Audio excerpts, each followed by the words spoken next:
In August, I traveled to Assen in the province of Drenthe to visit the Drents Museum. The reason for my visit was a very special exhibition by Amrita Sher-Gil, or should I say about Amrita Sher-Gil. It was entitled Europe Belongs to Picasso, India Belongs to Me. It's the first major retrospective in the Netherlands that was devoted to this artist. Amrita Sher-Gil was an Indian-Hungarian artist and one of the pioneers of modern Indian art. She was born in 1913 and she lived in Europe and in India. She studied art in Paris and was influenced by European modernism, but India became more central to her identity as an artist later in her life. She eventually lived and worked in places including Lahore, and she had a very early death in 1941 when she was only 28 years old. One thing I enjoyed about the exhibition was that it didn't only show her paintings, but it gave her glimpse on life. So there were photographs of her that were taken by her father. Her father was also a photographer.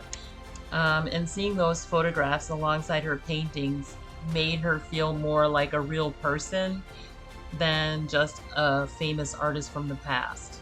I also saw there very nice self-portraits that she made, and you can see the ways that she experiments with her own image. But what I really liked about this exhibit was how she painted women.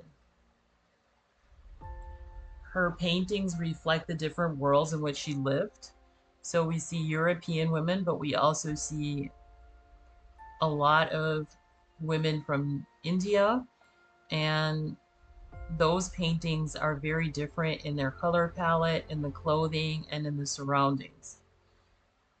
Some of the Indian paintings were especially beautiful for me. They showed intimate scenes of women wearing traditional clothing, sometimes alone and sometimes together, and sometimes in family settings with their own children.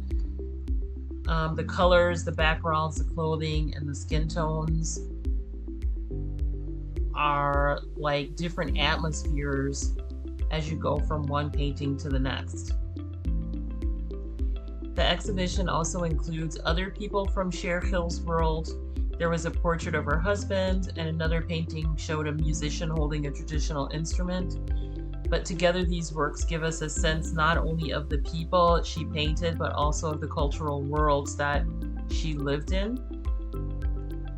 And at the end of the exhibition, which I thought was a nice touch, visitors could become the artists themselves, and they had a large board which was filled with drawings made by those visitors showing how Sher-Gil's work had inspired them.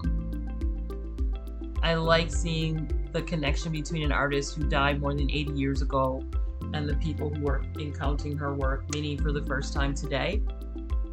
And I'm really glad I took this trip to Assen to discover this artist that I hadn't myself known very much about, and to find out more about the way her art brought together experiences in Europe and India.